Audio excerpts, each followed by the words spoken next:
Hello my dear friends, मैं गगन कपूर एक बार फिर से आप सभी का वेलकम करता हूं। लास्ट क्लास में हम जो चैप्टर पढ़ रहे थे बेसिक अकाउंटिंग टर्म्स, उसमें हमने जो बड़ी बड़ी टर्म्स हैं वो लगभग सारी पढ़ ली हैं। अब हमारे पास टर्म्स तो बहुत सारी हैं लेकिन वो आसान हैं और छोटी छोटी हैं। तो पहले तो मैं आपको दिखाता हूं स्क्रीन के ऊपर कि हम लोग क्या पढ़ चुके हैं और हमने अभी कितना और पढ़ना है। चलिए जी, स्क्रीन के ऊपर दिखाते हैं आपको। तो आप देख सकते हैं कि ये स्क्रीन के ऊपर हमने आपके साथ क्या क्या डिस्कस कर लिया है। तो हमने आपके साथ एक तो बिजनेस ट्रांजैक्शन डिस्कस कर लिया है, अकाउंट डिस्कस कर लिया है, कैपिटल क्या होती है, ड्राइंग्स क्या होती हैं, लाइबिलिटीज क्या होती हैं, एसेट्स क्या होती हैं और रिसीट्स और एक्सपेंडिचर। यहां तक का पोर्शन हम आपके साथ डिस्कस कर चुके हैं और ये थोड़ा सा टेक्निकल था, थोड़ा सा लेंदी था। अब सर हमारे पास अभी तो बहुत सारी टर्म्स बची हुई हैं, जैसे कि आप स्क्रीन पर देख सकते हैं बहुत सारी बची हैं, लेकिन ये आसान है, जल्दी कंप्लीट हो जाएंगी और हम कोशिश करेंगे कि आज की क्लास में इन सबको हम कंप्लीट कर लें। ठीक है, तो कोई घबराने की बात नहीं है, मैं आपको एक्सप्लेन करूंगा। हो सकता है कि बाद में आपको नोट्स बनाने पड़े थोड़ा सा बुक में से देख करके, क्योंकि अगर मैं नोट मेकिंग का काम करूंगा तो फिर मेरा टाइम बहुत ज्यादा लग सकता है। तो इसलिए मैं आपको बुक से हेल्प करूंगा समझने में कि बुक आपको क्या कहना चाहती है। तो लाइए जी सर, पहले तो बताएं, ये सारा तो हम पढ़ चुके हैं, ये सब हम पढ़ चुके हैं। तो हम आगे चलते हैं। हम लोग ये भी पढ़ चुके हैं, रिसीट्स लास्ट क्लास में पढ़ा था, एक्सपेंडिचर लास्ट क्लास में पढ़ा था, रेवेन्यू तक की बात हमने समझी थी। तो उसके बाद टॉपिक नंबर 9 स्टार्ट होता है। ठीक है, लेकिन आज की क्लास में क्योंकि हमें बहुत सारी टर्म्स डिस्कस करनी है और वो बहुत सारी टर्म्स आपस में एक दूसरे के साथ रिलेटेड हैं, इसीलिए मैं आपको थोड़ा सा डिफरेंट तरीके से समझाऊंगा और सीक्वेंस को ब्रेक करूंगा। यानी कि अभी मैं आपके साथ एक्सपेंस की बात नहीं कर रहा, थोड़ी देर के बाद एक्सपेंस की बात कर लेंगे, इनकम की बात नहीं कर रहा, प्रॉफिट गेन लॉस इन सब की बात नहीं कर रहा। तो मैं सीधा परचेज या उससे रिलेटेड टर्म्स की बात आपके साथ आज शुरू करने वाला हूं। ठीक है सर, अगर हम आपसे ये पूछें कि बताएं बिजनेस क्या होता है, हमने आपको पहले भी बताया है और आप सभी जानते हैं कि बिजनेस का मतलब होता है बाइंग ऑफ गुड्स। ठीक है, हो सकता है हम मैन्युफैक्चरर हों और हम इसको मैन्युफैक्चरिंग करते हो गुड्स की, और इसका मतलब होता है सेलिंग ऑफ गुड्स या फिर रेंडरिंग ऑफ सर्विसेज।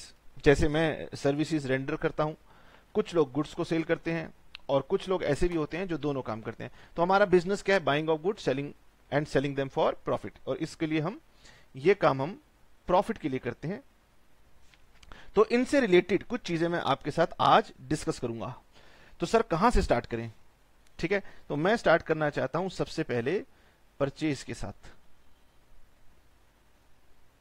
हम परचेज नहीं कहते, हम कहते हैं परचेजेस, प्लूरल होता है ये परचेजेस। ठीक है, तो परचेजेस का मतलब क्या होता है? परचेजेस का मतलब होता है, परचेजेस मींस बाइंग लिखो या परचेजेस लिखो, परचेजेस ऑफ गुड्स या फिर रॉ मटेरियल। शॉर्ट फॉर्म में R/M लिख दिया है तो आप इसको नोट कर लेना, इसका मतलब है रॉ मटेरियल। ये हम किस लिए करते हैं? For resale. हम इसे रीसेल करेंगे या फिर हम इससे प्रोवाइड करेंगे या प्रोड्यूस करेंगे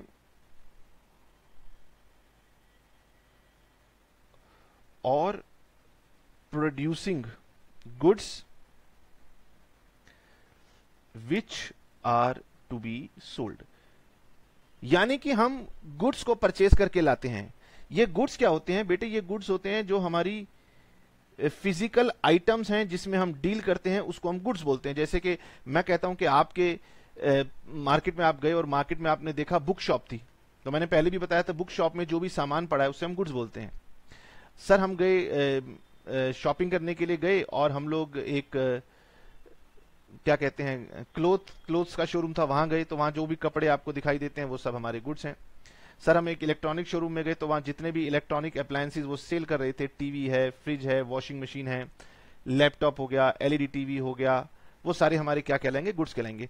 तो बिजनेस के पॉइंट ऑफ व्यू से वो गुड्स को जो बाय करके लाते हैं उसको हम बोलते हैं परचेजेस।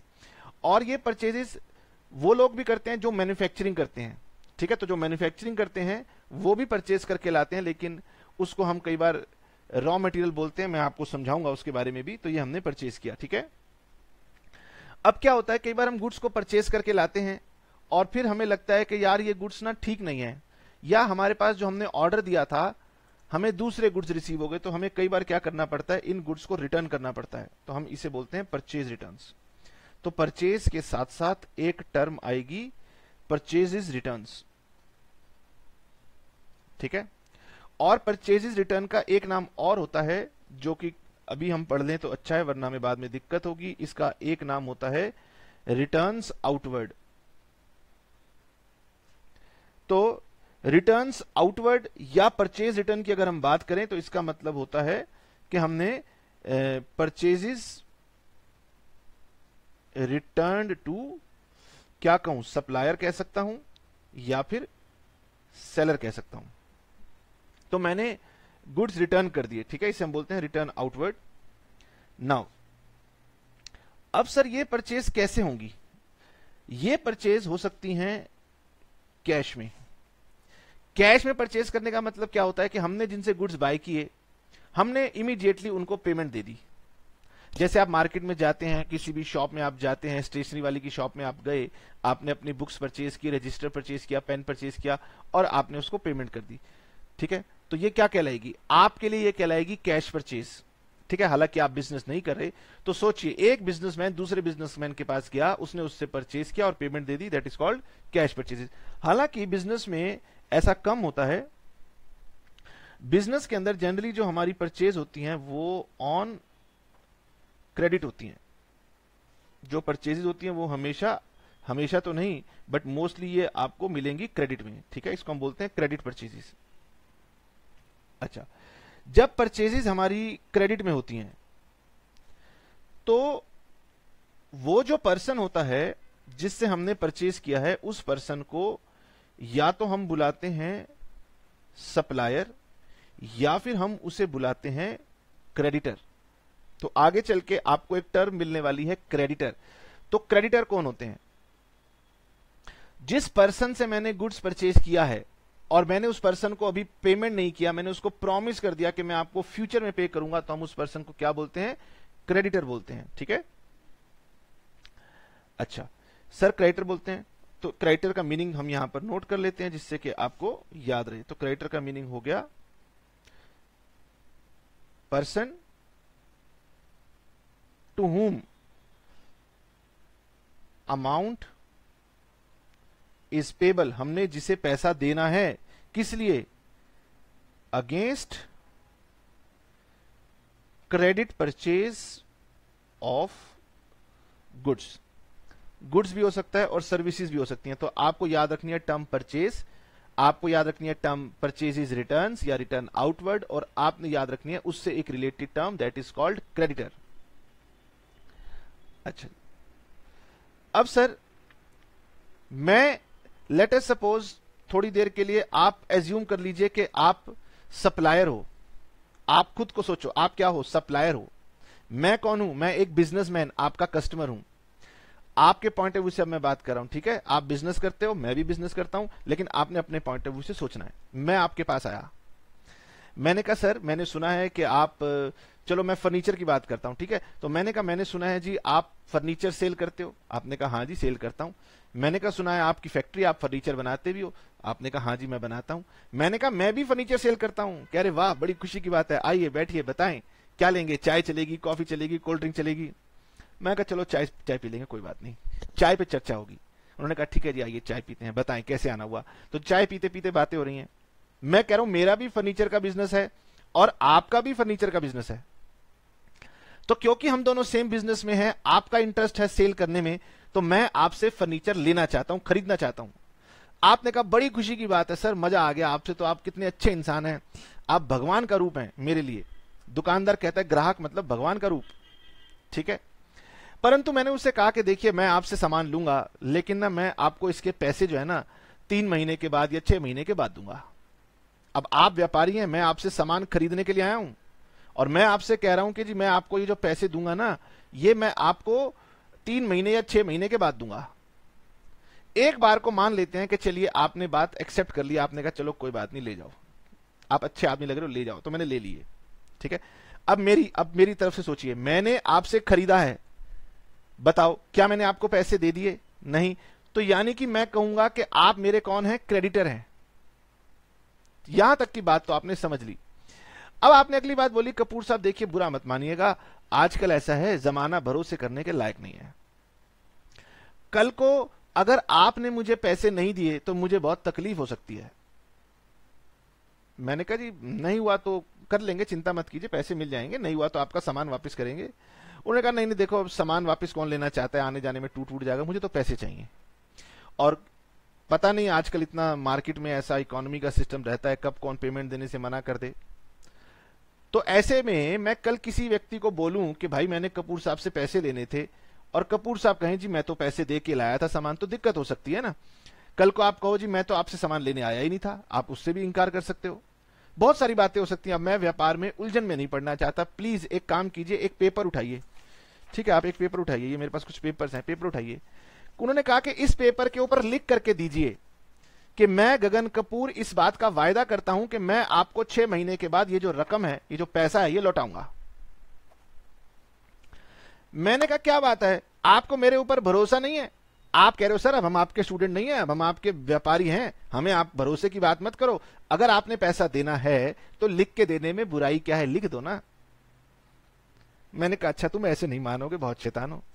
सर हम ऐसे मानेंगे कैसे, व्यापार है, घर की बात थोड़ी है, हमारे घर में आइए, चाय पीजिए, कोल्ड ड्रिंक पीजिए, हाँ रस बिस्किट खाइए, पकौड़े खाइए, जाइए। व्यापार में ऐसा नहीं होता। अगर आपने लाखों रुपए का सामान मुझसे लेना है तो आपको प्लीज लिख करके देना होगा, और आप बिजनेस में ऐसा कीजिएगा, अपने क्लाइंट को कहिएगा लिख करके दो, ठीक है। नाउ मैंने आपको लिख करके दे दिया, मैंने कहा लो जी आप चिंता मत करो, मैं एक अच्छा आदमी हूं, मैं आपको ईमानदारी से पैसे दूंगा, ये लो मैंने आपको लिख के दे दिया, ठीक है, तो मैंने आपको दे दिया। नाउ दोबारा से वापस आते हैं, पहले मैंने आपसे सामान खरीदा, उधार में खरीदा, पैसे नहीं दिए, उधार में खरीदा, तो मैंने बोला ये हो गए क्रेडिटर। अब हमारी अकाउंटिंग कहती है कि क्रेडिटर को मैंने लिख के नहीं दिया। अगर मैंने क्रेडिटर को लिख करके पर्चा पकड़ा दिया, मैंने कहा ये लीजिए ये पेपर पकड़िए, आपको मैंने लिख करके दे दिया, तो उसी क्रेडिटर का नाम बदल के हो जाएगा बिल्स पेबल। यानी कि अब क्रेडिटर का नाम क्या हो जाएगा, अब क्रेडिटर का नाम हो जाएगा बिल्स पेबल। तो मैं आपसे पूछूं, क्या आप मुझे यह बता सकते हैं कि क्रेडिटर और बिल्स पेबल में क्या अंतर है? तो आप कहेंगे एक ही अंतर है, क्रेडिटर को लिख करके नहीं मिला हुआ, और बिल्स पेबल का मतलब है कि वो क्रेडिटर है लेकिन उसके पास ये रिटर्न में लिख करके दिया था हमने कि हम तुझे ये पैसे इस तारीख को दे देंगे। तो बताओ ज्यादा सिक्योर्ड कौन कहलाता है, क्रेडिटर या बिल्स पेबल? सिक्योर्ड कहलाएगा बिल्स पेबल, क्रेडिटर के कंपैरिजन में सिक्योर्ड कहलाएगा। मतलब ये कि कल को अगर मैं पैसे नहीं देता तो आप कोर्ट में जाके बोलेंगे कि देखिए इन्होंने हमें लिख करके भी दिया था। एक एडिशनल बात आपके पास आ गई, हालांकि उस सब की नौबत नहीं आती, मैं शरीफ आदमी हूं। बिल्स पेबल की बात करते हैं। तो सर बिल्स पेबल क्या होता है? तो हम इसे कहते हैं if promise is given in writing, अगर मैंने आपको लिख करके दे दिया, क्या लिख करके दे दिया, दैट जो अमाउंट है that will be paid on specified date, मैं उस पर एक तारीख लिख दूंगा कि भाई मैं आपको इस दिन पैसा दे दूंगा, ठीक है। नाउ मैंने आपको लिख के दिया। अब वापस चलते हैं, क्योंकि आप पहली बार पढ़ रहे हैं, मुझे कोई जल्दी नहीं है, अगर इस पे थोड़ा समय लगे तो लगाना चाहिए। पहली बात मैंने आपसे की परचेजेस, मतलब जो भी आप बिजनेस करते हैं उस बिजनेस में जो भी फिजिकल गुड्स आप डील करते हैं उन्हें आप जब परचेज करके लाएंगे तो हम बोलेंगे परचेजेस। सर अगर आपने उसकी पेमेंट कर दी है इमीडिएटली तो आप बोलेंगे कैश परचेजेस, लेकिन बिजनेस में ज्यादातर होती हैं क्रेडिट परचेजेस। ठीक है, तो मैं सब कुछ अपने पॉइंट ऑफ व्यू से बात कर रहा हूं। अब मैं खरीद के लाया, आपसे खरीद के लाया, तो मैंने आपसे खरीदा और प्रॉमिस किया कि पैसे बाद में दूंगा, तो आप मेरे लिए बन जाओगे क्रेडिटर। ठीक है, मेरे पॉइंट ऑफ व्यू सोचना, आप मेरे पॉइंट ऑफ व्यू से, मैं आपको क्या देख पा रहा हूं, क्रेडिटर। फिर आपने बोला कि सर हम आपसे रिटर्न में लेंगे, मैंने कहा अच्छा रिटर्न में ले लो। अगर मैंने आपको रिटर्न में दे दिया तो फिर आप मेरी बुक्स में क्या कहलाएंगे, बिल्स पेबल। यानी क्रेडिटर और बिल्स पेबल दोनों ही क्रेडिट परचेज से बनते हैं। क्रेडिटर के पास मैं लिख कर नहीं देता हूं, बिल्स पेबल में मैं लिख करके दे देता हूं। तो दोनों एक ही चीज है, लेकिन दोनों के लिए अकाउंटिंग में एक अलग अलग टर्म बनी हुई है। और अगर मैं क्रेडिटर्स और बिल्स पेबल इन दोनों को ज्वाइंटली एक नाम देना चाहूं, दोनों को अगर मैं एक ज्वाइंटली नाम देना चाहूं अकाउंटिंग में, तो अकाउंटिंग में इसका नाम हो जाता है ट्रेड पेबल।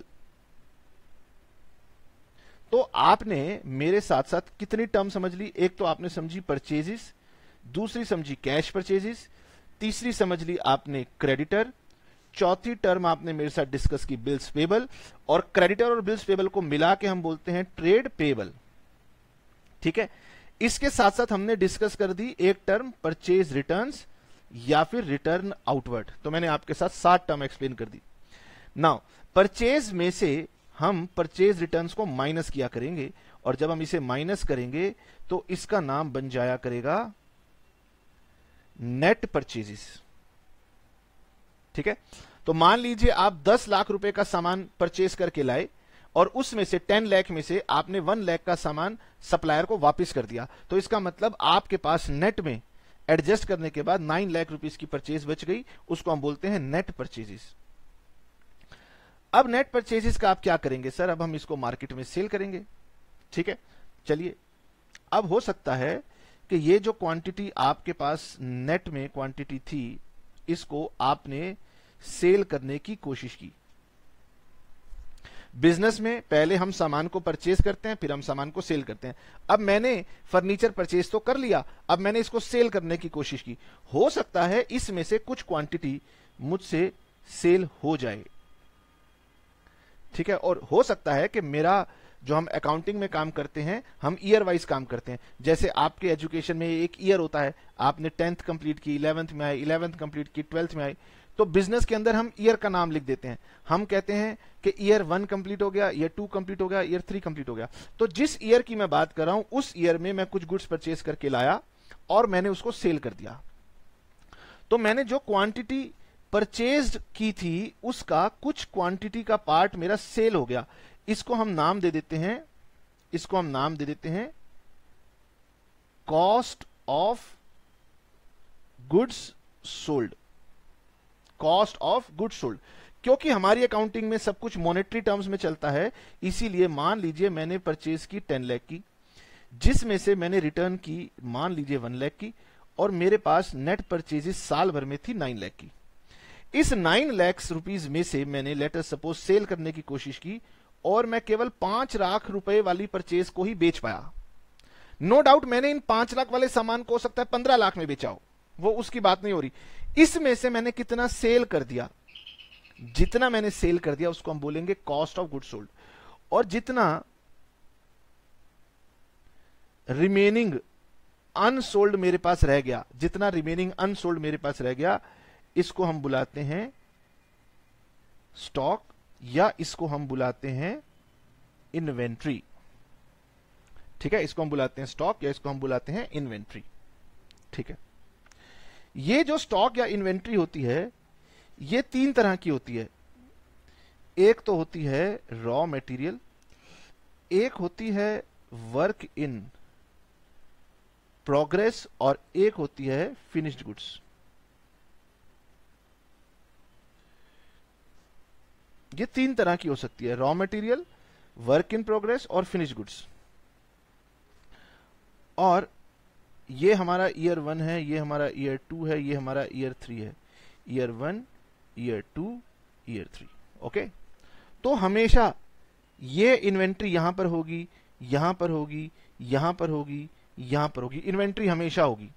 ठीक है, और मान लीजिए हम एक जब अकाउंटिंग करेंगे तो हम सिर्फ 1 साल की अकाउंटिंग करेंगे। लेट अस सपोज हम इस ईयर की अकाउंटिंग कर रहे हैं। ओके, और मैंने इस अकाउंटिंग ईयर का नाम रख दिया। लेट अस सपोज आपकी सरलता के लिए मैंने इसका नाम रख दिया 2020 से 2021। तो हमारी इन्वेंट्री यहां पर भी होगी और हमारी इन्वेंट्री यहां पर भी होगी।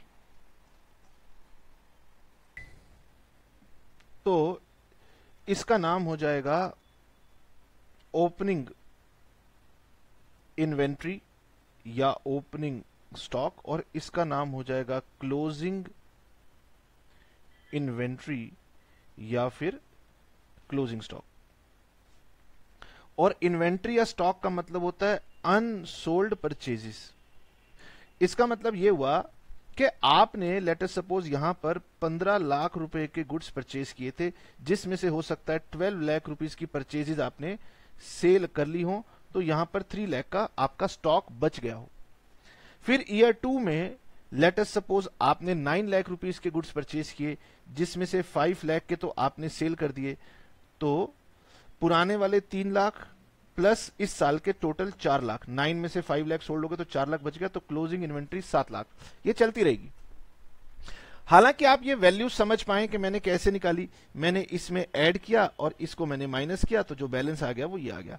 अगर आप ये कैलकुलेशन समझ पाते हैं तो अच्छी बात है, नहीं तो आने वाले चैप्टर्स में ये सारी कैलकुलेशंस आएंगी।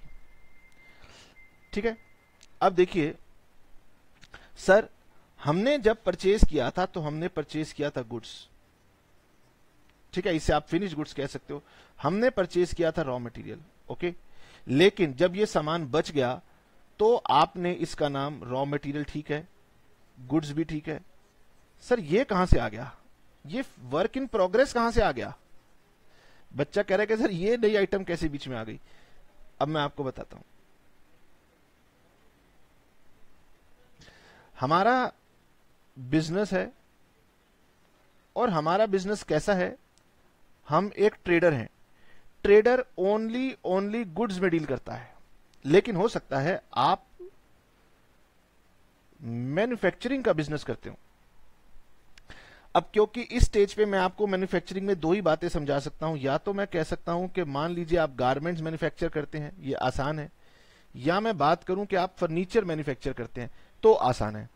बाकी सारी चीजों में थोड़ी डिफिकल्टी होगी, तो मैं आपको एक काम करता हूं, फर्नीचर के पॉइंट ऑफ व्यू से समझाता हूं। ठीक है, तो मैन्युफैक्चरर क्या करता है, अगर मान लीजिए आप अपने दिमाग में थोड़ी देर के लिए सोचें कि हमारा बिजनेस फर्नीचर मेकिंग का है, तो फिर क्या करेंगे आप मार्केट से परचेज करके लाएंगे रॉ मटेरियल। ठीक है, फर्नीचर के केस में सर रॉ मटेरियल क्या होगा? फर्नीचर के केस में रॉ मटेरियल का नाम होता है वुड। गारमेंट्स के केस में रॉ मटेरियल का नाम क्या होता है? क्लोथ। ठीक है, तो मैं आपको ये दिखाता हूं, पिक्चर्स ला के दिखाता हूं जिससे आप समझ पाए मेरी बात। ये लीजिए, ये क्या है सर? ये है रॉ मटेरियल। इसमें आपको दिखाई दे रही है वुड, लकड़ी दिखाई दे रही है, रॉ मटेरियल। अब वो क्या करता है, अब वो वो लकड़ी को खरीद के लाता है, इस पे वो काम करना शुरू करता है, मेहनत करता है, कारपेंटर को लगाता है कि भाई इसको शेप दो। तो परचेज ये हमने की थी परचेज, फिर इस परचेज के ऊपर हमने लगाई अपनी प्रोसेस, मेहनत लगाई, लेबर लगाई। ठीक है, और लेबर लगाने के बाद ये कुछ इस तरीके की हो जाएगी।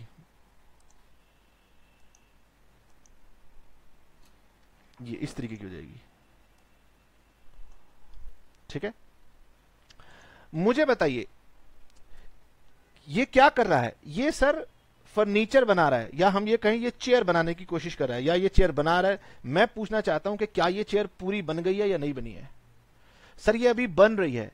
तो जो बन रहा है उसको हम बोलते हैं वर्क इन प्रोग्रेस। हम ये नहीं कह सकते कि फर्नीचर बन रहा है, हम ये नहीं कह सकते चेयर बन रहा है, क्योंकि हम अकाउंटिंग में ना कोई स्पेसिफिक नाम नहीं देंगे। जैसे हमने बुक्स, रजिस्टर्स, कॉपी, पेन ये नाम नहीं दिया, गुड्स नाम दिया था। तो ऐसे ही अगर मान लीजिए मेरा अकाउंटिंग ईयर यहां पर खत्म हो जाए, तो ये अभी पूरी तरह से अपनी फॉर्म ले नहीं पाया है, तो इसका नाम हो जाएगा वर्क इन प्रोग्रेस।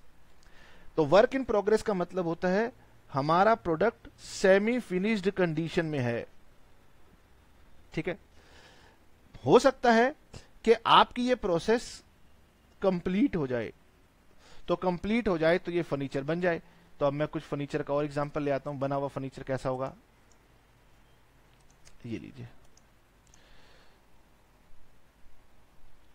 ये आपका फर्नीचर जब बन जाएगा तो कुछ सोफा बना रहे होंगे तो सोफा बन जाएगा, चेयर बना रहे होंगे चेयर बन जाएगा, कैबिनेट बना रहे होंगे कैबिनेट बन जाएगा। तो जब ये तैयार हो जाएगा तो इसका नाम हो जाएगा फिनिश्ड गुड्स। तो ट्रेडर तो फिनिश्ड गुड्स ही बाय करता है और उसके स्टॉक में फिनिश्ड गुड्स ही होते हैं, लेकिन जो मैन्युफैक्चरर होता है वो रॉ मटेरियल भी परचेज कर सकता है, फिनिश्ड गुड्स भी परचेज कर सकता है, लेकिन रॉ मटेरियल को वो प्रोसेस करेगा और अगर अकाउंटिंग ईयर खत्म होने पर उसका प्रोसेस कंप्लीट नहीं हुआ तो उस गुड्स का नाम वर्क इन प्रोग्रेस रखा जाता है। ठीक है। तो सर परचेज के साथ जब हम डिस्कस कर रहे थे तो हमने डिस्कस कर ली थी, परचेजेस डिस्कस कर ली थी हमने, उसके बाद में कैश परचेजेस डिस्कस कर ली थी, क्रेडिटर्स डिस्कस किया था, बिल्स पेबल डिस्कस किया था, ट्रेड पेबल समझ लिया, क्रेडिटर्स और बिल्स पेबल को दोनों को ऐड करके हम ट्रेड पेबल्स का नाम देते हैं। फिर कई बार हमें परचेज रिटर्न करनी पड़ती है, इसे हम रिटर्न आउटवर्ड भी कहते हैं। ठीक है, यहां तक कि हमने बात समझ ली थी। अब हम नेट परचेजेस भी समझ गए। नेट परचेजेस के बाद हमने कॉस्ट ऑफ गुड सोल्ड, वो परचेज जो हमारी सेल हो गई साल भर में उसको हम बोलते हैं कॉस्ट ऑफ गुड सोल्ड। जो नहीं सेल हो पाई उसको हम बोलते हैं स्टॉक। ये स्टॉक हमारे पास ओपनिंग भी हो सकता है और ये स्टॉक हमारे पास क्लोजिंग भी हो सकता है और इसकी form raw material, work in progress और फिनिश गुड्स ये हो सकती है। तो लगभग मैंने आपको 15 टर्म्स इसमें समझा दी। अब वापिस आते हैं, ये परचेजेस वाला ये पार्ट मैंने आपको समझा दिया। अब आते हैं सेलिंग वाले पार्ट के ऊपर। तो यहां से आप बुक से पढ़ते जाइएगा। मैंने बुक से अगर हम बात करें तो बुक्स में से मैंने आपको ये परचेजेस समझा दी, परचेजेस रिटर्न्स मैंने आपको समझा दी। अगर आप में से एक दो लाइन ऐड करनी हो तो आप अपना नोट यहां से बना लेना। ठीक है। अब सर हम बात करते हैं सेल्स की। ठीक है, तो सेल्स का मतलब हमारी बुक कहती है कि सेल्स का मतलब होता है सेल ऑफ गुड्स। और ये गुड्स कैसे हो सकते हैं? ये गुड्स हो सकते हैं कि आपने परचेज किए हो और ऐसा भी हो सकता है कि आपने इनको मैन्युफैक्चर किया हो। ठीक है, तो sales means sales of goods, यानी कि सेल्स के अंदर वो रेंडरिंग ऑफ सर्विसेज को नहीं ला रहा। तो रेंडरिंग ऑफ सर्विसेज की बात बाद में होगी। सर ये जो सेल्स हैं जैसे परचेज में होता था, ये कैश में भी हो सकती हैं और ये क्रेडिट में भी हो सकती हैं। ठीक है, वापिस चलते हैं अपने पुराने एग्जाम्पल के पास। मैं आपके पास आया और मैंने आपसे सामान खरीदा। तो मैं अपने बिजनेस की जब बात कर रहा था तो मैं आपसे कह रहा था कि मैंने आपसे परचेज किया। अब आप उलट जाइए, अपनी तरफ से सोचिए, आपने क्या किया था? आपने किया था सेल्स। तो जब आप अकाउंटिंग करेंगे तो आप कहेंगे सेल्स, जब मैं अकाउंटिंग करूंगा तो मैं कहूंगा परचेज। तो हमने परचेज का पार्ट समझ लिया। अब हम आपके पार्ट के ऊपर आते हैं। अब आपने अपने हिसाब से सोचना है। ठीक है, आपके पास मैं आया, आपने मुझे सेल किया। वो सेल आपने कैसे किया? वो आपने मुझे क्रेडिट पे सेल किया। तो जब आप क्रेडिट पे सेल किया तो मींस अमाउंट इज रिसीवेबल। अभी अमाउंट मिला नहीं है, आपको अमाउंट मिलेगा। तो हम इसे नाम देंगे डेटर्स। क्या नाम देंगे? Debtors.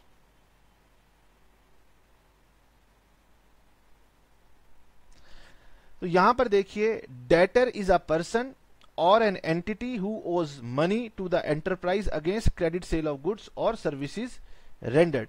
When goods are sold to a person on credit,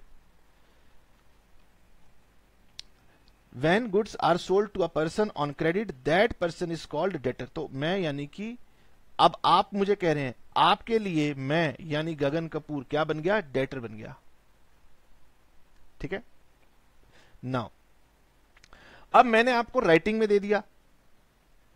तो मैंने आपको राइटिंग में दे दिया, तो अब आप मुझे क्या बुलाएंगे? अब आप मुझे बुलाएंगे बिल्स रिसीवेबल। इसका मतलब आपके पास राइटिंग में प्रॉमिस मिल गया है, तो आप मुझे बुलाएंगे बिल्स रिसीवेबल।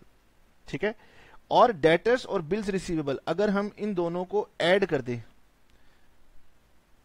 डेटर्स और बिल्स रिसीवेबल, अगर हम इन दोनों को ऐड कर देंगे तो इसका नाम हो जाएगा ट्रेड रिसीवेबल्स। ठीक है सर। अच्छा सर, क्या सेल्स भी रिटर्न्स होती हैं? यस, बिल्कुल होती हैं। जैसे परचेज रिटर्न होती थी ऐसे सेल्स रिटर्न होती हैं, और हम उनको बुलाते हैं रिटर्न्स इनवर्ड, और ये माइनस करने के बाद हमारी हो जाती है नेट सेल्स। ठीक है। नाउ अब एक कस्टमर मेरे पास आया और उस कस्टमर ने कहा कि जी मैं आपसे सामान लूंगा और मैं आपको पैसे भी दूंगा, तो वो मेरी हो गई क्या? Cash sales. ध्यान सुनना, ध्यान सुनना मेरी बात।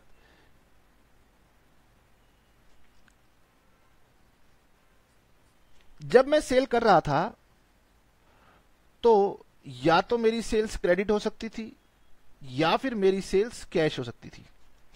मुझे बताइए, क्योंकि आप सेल कर रहे थे एग्जाम्पल के अंदर, तो मुझे ये बताइए आप क्या चाहते हैं? पैसे अभी मिल जाएं तो अच्छा है, या पैसे भविष्य में मिले, फ्यूचर में मिले, जो कि फ्यूचर में पता नहीं कि पैसे मिलेंगे नहीं मिलेंगे? तो आपको क्या अच्छा लगेगा बिजनेस में? पैसे अभी मिल जाएं या पैसे फ्यूचर में मिले? सर अभी मिल जाए, बहुत बढ़िया होगा, अभी मिल जाए। लेकिन कस्टमर कहता है जी मैं आपको पैसे 3 महीने के बाद, 6 महीने के बाद दूंगा। आपने कहा सुनो कपूर साहब, ऐसा है, आपका हमने बिल बनाया, आपका बिल बनता है मान लीजिए 5 लाख रुपए का, यानी जो आपने सेल की है वो सेल की है 5 लाख रुपीस की, और मैं आपसे कह रहा हूं जी मैं 6 महीने के बाद पैसे दूंगा।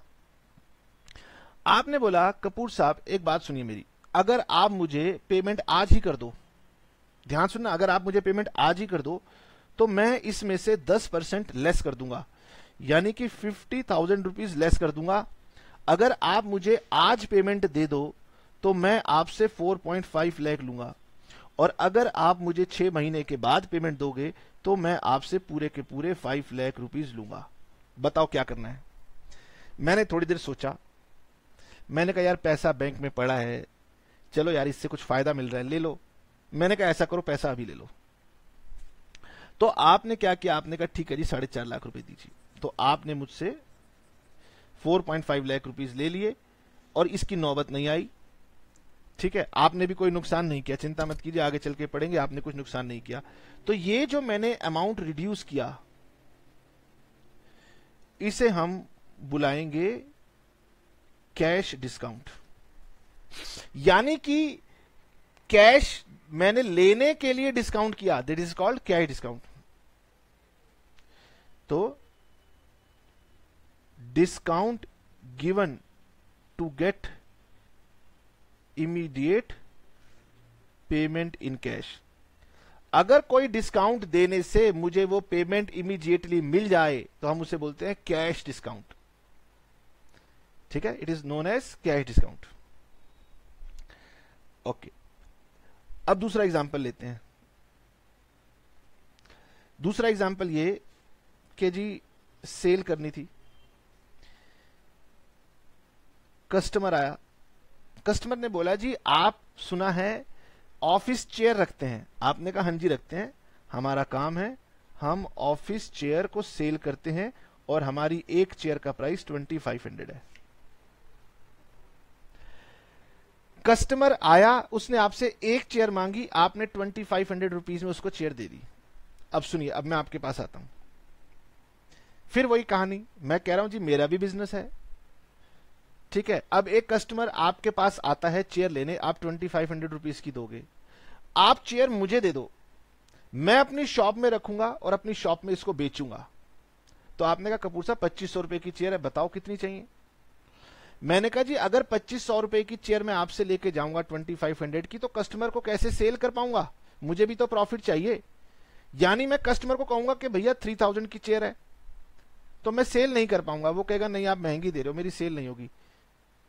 आप रोजाना एक एक करके चेयर बेचोगे, मैं आपसे एक ही साथ 100 पीस खरीद लेता हूं, बताओ क्या रेट लगाओगे? तो जब ये लालच सामने आती है व्यापारी के सामने कि सामने वाला बड़ी क्वांटिटी में परचेज करना चाहता है, तो फिर दुकानदार को प्राइस कम करना पड़ता है। उसने कहा ठीक है, अगर आप हमारे से 100 चेयर्स बाय करोगे तो मैं आपको एक चेयर 1800 रुपीज की दूंगा। दैट मीन्स कि अब उसने ₹700 का डिस्काउंट दिया। ठीक है, आप इसे परसेंटेज में निकालना चाहो तो परसेंटेज में भी कह सकते थे, मैंने सिंप्लिसिटी के लिए अमाउंट की बात कर दी। अब आपको समझना यह है कि पिछले एग्जाम्पल में भी मैंने डिस्काउंट दिया था ₹50,000 का, और अब की बार जो मैं आपके साथ डिस्कस कर रहा हूं इसमें भी मैं डिस्काउंट की बात कर रहा हूं, लेकिन इस डिस्काउंट का नाम अकाउंटिंग में अलग रखा गया है। अच्छा सर, इसका क्या नाम रखा गया है? इसका नाम रखा गया है अकाउंटिंग के अंदर ट्रेड डिस्काउंट। पहले वाले का नाम था कैश डिस्काउंट और इसका नाम है ट्रेड डिस्काउंट। ट्रेड का मतलब है व्यापार, बिजनेस, यानी बिजनेस को ज्यादा करने के लिए मैंने जो डिस्काउंट दिया, that is called trade discount. Means discount given to encourage bulk quantity. तो मैं सामने वाले को एनकरेज कर रहा हूं कि मुझसे और ज्यादा क्वांटिटी में खरीद। तो बिजनेस में ऐसा होता है, एक होता है रिटेल प्राइस, एक होता है होलसेल प्राइस। तो होलसेल प्राइस के अंदर क्या होता है, ज्यादा क्वांटिटी में आपको सामान लेना पड़ता है, तो वो आपको सस्ता पड़ता है। तो वो डिस्काउंट जो हमने क्वांटिटी की वजह से दिया उसको हम बोलते हैं ट्रेड डिस्काउंट। और वो डिस्काउंट जो कि हमने कैश लेने के लिए, सामने वाले से कैश लेने के लिए उसको डिस्काउंट दिया, उसको हम बोलते हैं कैश डिस्काउंट। आगे चल के आप पढ़ेंगे कि हमारी अकाउंटिंग में ट्रेड डिस्काउंट का ट्रीटमेंट ऐसे होता है कि हम इसे बुक्स में शो नहीं करते, not to be shown in the books. ठीक है, नाउ अब एक और चीज समझिए, ये सेलर था और ये कस्टमर था। यहां से यहां पर मान लीजिए मैंने क्रेडिट सेल की। क्रेडिट सेल की, कस्टमर ने कहा कि मैं आपको 6 महीने के बाद पेमेंट दूंगा, लेकिन कस्टमर ने बाद में आके शिकायत की कि जी जो आपने मुझे प्रोडक्ट सेल किया है वो थोड़ा सा लो क्वालिटी का सेल किया है, अपना सामान वापस ले लो। ठीक है, मान लेते हैं, लेट अस सपोज कि हमने 1800 रुपीज की चेयर सेल की थी, लेकिन हमारा कस्टमर कह रहा है कि ये जो आपने चेयर मुझे सेल की है ना, इसकी क्वालिटी ठीक नहीं है, इसमें शिकायत आ रही है, तो प्लीज अपना सामान वापस ले लो। तो मैंने कहा यार अब वापस क्या लेना है, ऐसा है कुछ समझौता कर लेते हैं, कुछ एडजस्टमेंट कर लेते हैं। वो कहता है नहीं जी, हमारा इससे ना काम बढ़ जाता है, हमें इसमें कुछ एक्स्ट्रा काम करना पड़ रहा है, कस्टमर की कंप्लेंट लेनी पड़ रही है, कस्टमर को सर्विस देनी पड़ रही है, तो हमारे बस का नहीं है, आपने हमसे पैसे भी पूरे लिए और प्रोडक्ट हमें खराब क्वालिटी का दे दिया। तो मैंने कहा यार एक काम कर, छोड़, झगड़ा मत कर, ऐसा है 300 रुपए पर चेयर मुझसे रिबेट और ले ले, यानी तू मुझे 1500 पर चेयर के हिसाब से पैसे दे देना। अब बता, सामान रखना है या वापस भेजना है? सामने वाले ने चेक किया कि चल यार 300 रुपए का फायदा मिल रहा है, मैं झंझट ले लूंगा। उसने कहा ओके। इसका मतलब ये कि आपका प्रोडक्ट क्या था, डिफेक्टिव था। उस डिफेक्टिव की वजह से आपको एक तरीके से उसको डिस्काउंट या कंपेंसेशन ऑफर करनी पड़ी, लेकिन इस कंपेंसेशन का नाम क्या होगा, रिबेट होगा। ठीक है, तो जब हमने आपको सेल्स बताई तो हमने परचेज से एडिशनली आपको क्या बताया, 3 चीजें बताई। पहली चीज हमने आपको बताई कैश डिस्काउंट, दूसरी चीज हमने आपको बताई ट्रेड डिस्काउंट, और तीसरी चीज हमने आपको बताई rebate. Cash discount, trade discount और रिबेट, 3 टर्म्स आपने हमसे और सीखी। कैश डिस्काउंट थी कि हमने कस्टमर को लालच दिया कि भैया पैसे जल्दी दे दे। ट्रेड डिस्काउंट था, हमने कस्टमर को लालच दिया या डिस्काउंट दिया कि क्वांटिटी को इंक्रीज कर, ज्यादा क्वांटिटी खरीद। और रिबेट क्या था कि अगर हमारा प्रोडक्ट को कोई कंप्लेंट आ गई, कुछ आ गई, तो हमने एक उसको कंपेंसेशन ऑफर कर दी, that is called rebate. Okay, ये बातें हमने समझ ली। अब देखिए, बिजनेस के अंदर हम या तो करते हैं सेल ऑफ गुड्स, फर्नीचर वाला क्या कर रहा है, गुड्स को सेल कर रहा है, या फिर फर्नीचर वाला ये भी कह सकता है कि अगर आपको अपना कोई फर्नीचर पसंद हो, फोटो लाइए मैं बना दूंगा, सामान भी आपका, मैं केवल बनाऊंगा। इसको बोलते हैं रेंडरिंग ऑफ सर्विसेज। आपने मुझसे सेल ऑफ गुड्स के बारे में पढ़ा, ठीक है, तो रेंडरिंग ऑफ सर्विसेज भी तो हो सकती है। तो जब हम गुड्स और रेंडरिंग ऑफ सर्विसेज, जब हम इन दोनों की बात करते हैं तो इसका नाम हो जाता है रेवेन्यू। ठीक है, आप इसे रेवेन्यू फ्रॉम ऑपरेशंस का भी नाम दे सकते हैं। यानी कि सेल में सिर्फ सेल ऑफ गुड्स आ रहा है, रेंडरिंग ऑफ सर्विसेज नहीं आ रहा। अगर मैं गुड्स और रेंडरिंग ऑफ सर्विसेज दोनों को जोड़ दूंगा तो वो मेरा बन जाएगा रेवेन्यू या फिर रेवेन्यू फ्रॉम ऑपरेशंस। ठीक है, इन सब में मैंने आपको बहुत सारी टर्म्स क्लियर करवा दी। अब छोटी छोटी कुछ और टर्म्स मेरे पास बची हैं, उनको भी ले लेते हैं। ठीक है, तो ये जो रेवेन्यू आपको मिला, इस रेवेन्यू में से हम माइनस करते हैं एक्सपेंसेस। तो रेवेन्यू में से जब हम एक्सपेंसेस माइनस कर देते हैं तो हमारे पास बच जाता है प्रॉफिट। तो हमारे पास एक टर्म प्रॉफिट होती है, एक टर्म हमारे पास इनकम होती है और एक टर्म हमारे पास गेन होती है। ठीक है, तो ये दरअसल ये प्रॉफिट क्या है? ये प्रॉफिट होता है जब आप अपनी बिजनेस एक्टिविटीज से इनकम अर्न करते हैं तो हम उसको नाम देते हैं प्रॉफिट। मान लीजिए कि मेरा फर्नीचर का काम था, तो मैंने फर्नीचर को सेल किया और इसको सेल करने के लिए मैंने फर्नीचर को परचेज किया था और इसके लिए मैंने कुछ एक्सपेंसेस पे किए थे। अगर मैं अपनी फर्नीचर की सेलिंग प्राइस में से परचेज प्राइस और एक्सपेंसेस माइनस कर दूं तो इसका नाम हो जाएगा प्रॉफिट। यानी प्रॉफिट जो होता है वो बिजनेस एक्टिविटीज से होता है, ये बात आपको ध्यान रखनी है। तो प्रॉफिट क्या है? Profit is a kind of income, मेरे लिए फायदा है। तो सर गेन क्या है? Gain is also a kind of income, लेकिन ये बिजनेस से नहीं है। तो gain is also like your profit, या प्रॉफिट की बजाय हम इसे इनकम कहें, या फिर हम इसको सीधा सीधा ये कहें कि ये आपकी नॉन बिजनेस एक्टिविटीज की वजह से है। अब नॉन बिजनेस एक्टिविटीज सर होती क्या है? नॉन बिजनेस एक्टिविटीज ये होती हैं कि लेट अस सपोज मेरे पास कोई एसेट था, for example plant and machinery थी, मैंने उस प्लांट एंड मशीनरी को ही सेल कर दिया। क्यों सेल किया वो बात दूसरी है, लेकिन मैंने उसको सेल कर दिया और उसको सेल करने से मुझे कुछ एक्स्ट्रा इनकम आ गई, तो उसका नाम हो गया gain. Gain on sale of machinery. या हो सकता है आपके बिजनेस में बिल्डिंग थी और आपने बिल्डिंग को सेल कर दिया, तो बिल्डिंग का प्राइस ज्यादा हो गया था, आपने सेल कर दिया, तो जो आपको प्रॉफिट हुआ उसका नाम हम रख देंगे gain. That is called gain.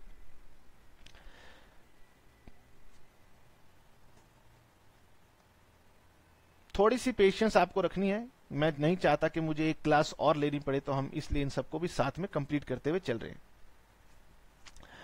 तो एक टर्म तो हमारी बुक कह रही है इनकम होती है। इनकम का मतलब होता है कि आप जब एक साल की अकाउंटिंग करेंगे तो उस एक साल में आपने क्या कमाया, तो उसको इनकम का नाम दे रहे हैं। तो इनकम का मतलब होता है रेवेन्यू में से आपने एक्सपेंस को माइनस कर देना है, और उन्होंने आपको इसको लिख करके ऐसे बता दिया कि आपने ऐसे लिखना है। एक उन्होंने आपको एग्जांपल भी दिया कि इसके बारे में।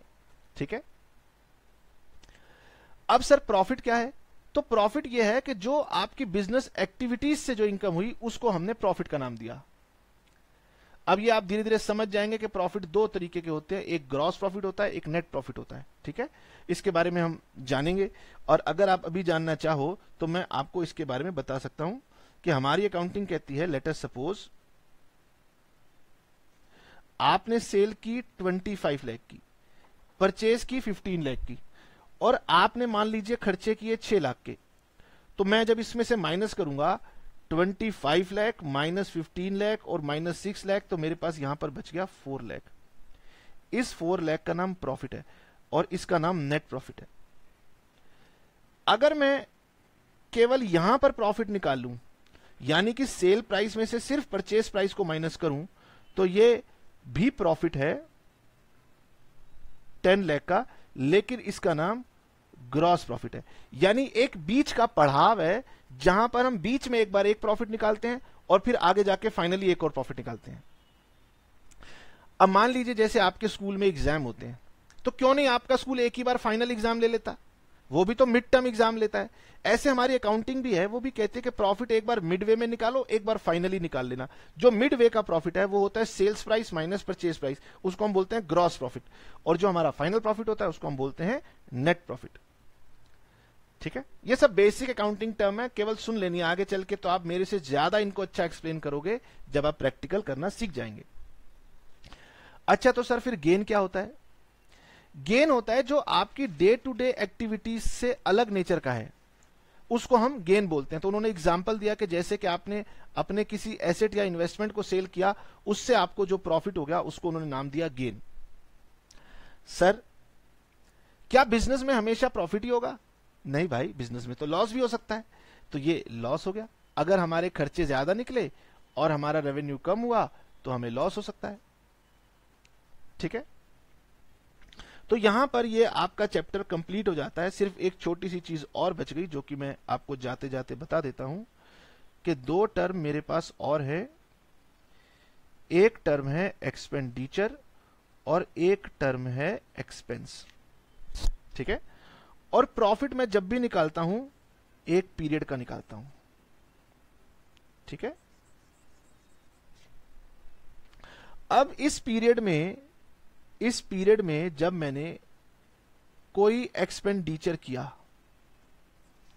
जैसे कि मैंने मान लो सैलरी पे की, मैंने वेजेस पे की, मैंने रेंट पे किया, मैंने इलेक्ट्रिसिटी को पे किया, और मैंने लेटर सपोज अदर चार्जेस पे किए, जो भी पे किया, वो सारा का सारा इसी पीरियड के अंदर का था।